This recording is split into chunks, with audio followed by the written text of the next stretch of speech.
Well, good morning, my friends. I hope you are all having an absolutely wonderful 4th of July because today is July 4th, 2023. And I am here today to talk a little bit about why does my thread twist and knot? I was reading on Facebook this morning a post about just that exact same thing. And one of the people that had posted brought up Shay Pendray, who some of you folks who have been around for a while, who are of a certain age, as I am, may remember her. She had a TV show, back in the, I don't know, I think it was like back in the 80s.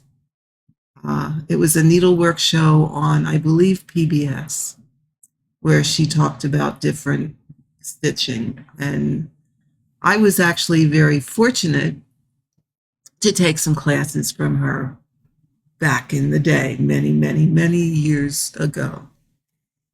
And one of the things I remember, or I think I remember correctly, is that she told us that she studied with the master embroideries in Japan. And they were very strict about the way you held your needle and the way you worked with your needle, because that is what causes your thread to twist. And what I have on the screen today is to do a bit of a demonstration. This is not going to be a long video because there's not a whole lot to say about it. It's just so that you can actually see what happens when we stitch that is causing the thread to twist. And a lot of us have it a natural way of, once the needle goes through the fabric and comes back up, that you yourself do a little bit of a twist to untwist the thread. And it all has to do with how we turn our needle.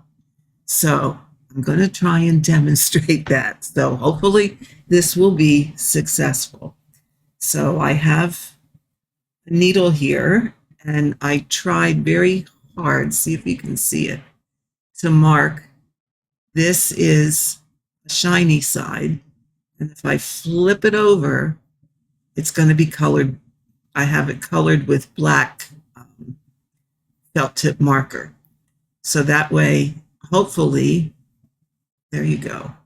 Hopefully we'll be able to see how let me do it this way, that way.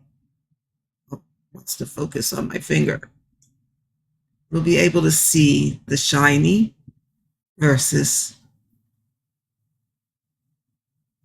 the black. Hopefully this is going to work. If not, well, you'll have to take my word for it. So I have a thread here, and I'm going to do a loop start first, just to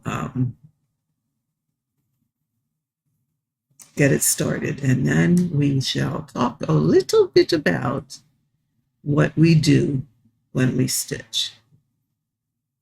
Okay, so let's just have that thread started. Okay, so now you can see the back of the fabric on the one side and the top of the fabric on the other side. So what I'm going to do is try and hold the shiny side of the needle towards me. Okay, so I'm going to finish this X. I'm going to come here and come up through my fabric. I'm going to keep the shiny side of the needle towards me and pull it through. Now, in order not to twist, what I'm going to do is just, you can see it, rotate it this way. And now the shiny side of the needle is to the back. Okay. I'm going to pull it through. All right. When I come up again, I'm going to twist it. I sometimes need two hands to do this way. And come up through again. And I'm not coming up in any particular order. Okay. So what I'm trying to do is keep the needle from twisting around, because let's watch what we normally do. Okay. So I'm stitching two-handed. I'm going to go down. Okay. Watch what happens when I come through the fabric. Okay. So now I'm through. Now I want to, let's see, put my needle back up. And what do I tend to do? It's a little hard to get everything there. Okay, I'm going to have to hold the phone. Okay, so here I am. I came out this way. I want to turn my needle. So when I turn my needle, do you see how I tend to put a little twist on it? Now, the eye of my needle lays this way. Sorry, my camera down here, it just took a flop. Okay, so I'm going to come up. You can probably see it better on the top side. So I'm going to come up. So now I have my needle like this, and I'm going to turn it to go this way. So do you see how you turn just a quarter turn every time you make a pass? Sorry. This is rigged so you can see the underside, but I hope I'm explaining it okay. So see where my needle is now coming up? It's on the black side. I'm going to come up. Now I'm going to go back down, so I tend to do a little bit of a twist. And look where my eye is now. See? It's twisted. Okay. Do it again. Okay, it's the shiny. Yeah, that's the shiny side.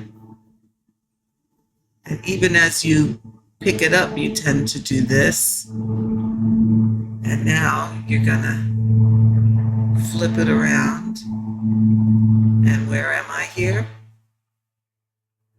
Now I have twisted again. So can you see what's happening to my thread? It's twisting. So now a lot of us, see, you can see it's really twisting on the back. And where do you get most of your knots? On the back.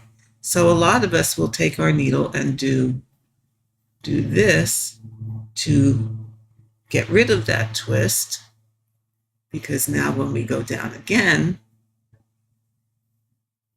it goes through nicely and our threads lay nice. When we come back up, my needle is sideways. When I go back down, my eye is front to back. You see how you twist it unconsciously. You don't realize they're sideways again. Now it's front to back. And can you see what is happening to the thread? This is why our thread knots. So, given all of that, if we can, and I will admit I am not very good at it, I do not pay attention to it, I do what everyone else does, and I untwist it with my fingers after every few stitches.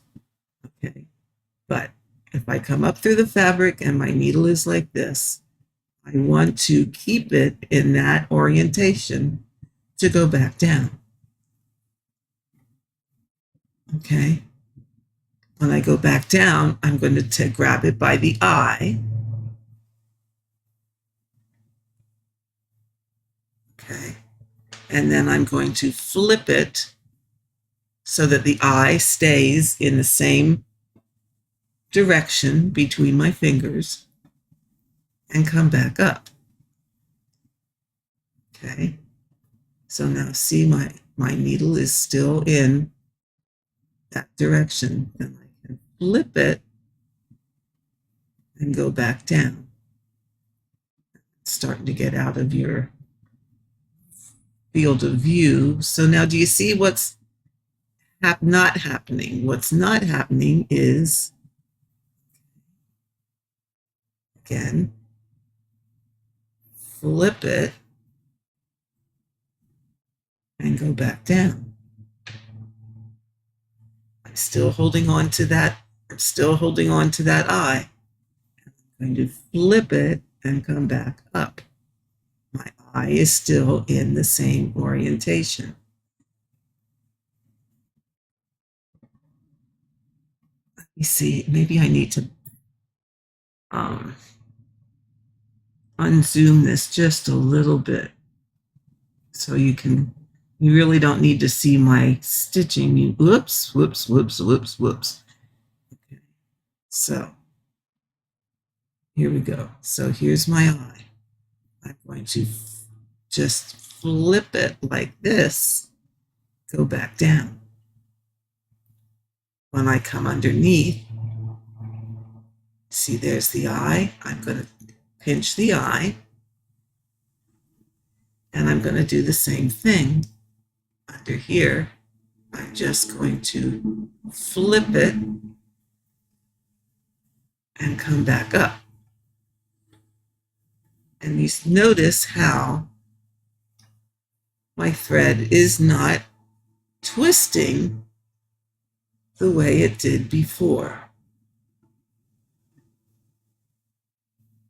And my stitches are staying nicer. Okay, so I'm just flipping that needle front to back. Flip it front to back.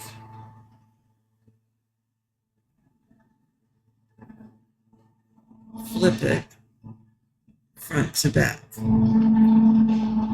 Now, I'm going to show you what Vanna does. And we all know who Vanna is, Vanna Pfeiffer, who is just one excellent stitcher and a wealth of information.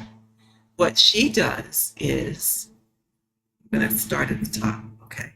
She goes down through the fabric, and now you see how the needle is oriented once again. And instead of flipping the needle, she goes through the fabric and she pushes the eye of the needle up first.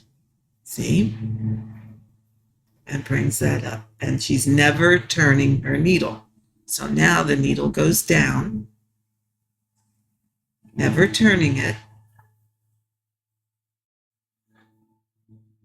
Okay.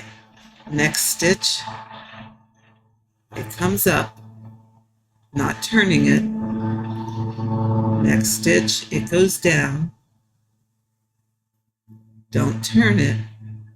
Next stitch, it comes up. Do you see how that also works? Now, the only thing with this method is, depending on the size of your, I should say the count of your fabric and the size needle you are using, will make a difference in the wear and tear on your thread. Okay? What happens is, by pushing your needle up first, you're probably getting more friction of thread to fabric, which will cause this to wear a bit sooner. Okay? It might cause it to start to shred or fray. So if you are going to try this Vanna's method, I would say make sure your needle is of a sufficient size so that your thread can pass through the fabric easily. Yes, it may make a little bit of a bigger hole. That would be the price that you pay to have it go through your thread go through the fabric easier, not cause the shredding or as much shredding or fraying. That being said, if it's a piece you can wash, that's all going to come out in the wash, so to speak. But that is another method that you can use to keep your thread from not twisting. Because I don't know about you, but I know about me. If there is one thing I dislike, it's getting knots in my fabric, in my thread. And 9 times out of 10, where does that knot occur? On the back side. It is very rare that you get a knot on the front. So the goal, or what you need to think about, is, am I twisting my needle? In what direction am I twisting my needle? And how can I prevent that? It may just be that simple little trick of coming up through the fabric, and I know I twisted my needle, and I know to get that twist out, I have to twist it this way. Just a little turn between my fingers. It can be something that simple. It can be as more difficult or more concentration of making sure you're not twisting the eye, making sure that when you go down through the fabric, you're pinching that eye, and instead of twisting, you're flipping it. Okay, see that? Okay, it's that way. I'm going to use this finger, flip it around. I didn't twist it, bring it back up. Okay, it's all in developing a method that will work for you and perfecting that method. So whatever you're comfortable with. So that's what I have to say about why your thread twists and gets into knots. And these are some ways that hopefully you can prevent that from happening. So I want to thank you all for joining me today. I hope this was helpful. I hope you found something that you like here and will continue to come back for further tips and tricks. And I forgot to say this in the beginning, but if you are new here, thank you so much for clicking on the channel and giving this one a chance. I know there are so many new floss tube people out there. It's hard to watch everybody. I have a hard time watching everybody. If you are a returning subscriber, thank you so much for hanging out with me, and I hope you find this channel helpful and informative. And to my VIP members, thank you ever, ever, ever so much for all your continued support and encouragement. And with that, my friends, I am going to say, remember, there are no rules in cross stitch, only the ones you make for yourself. So happy 4th of July, everybody, and have a wonderful day.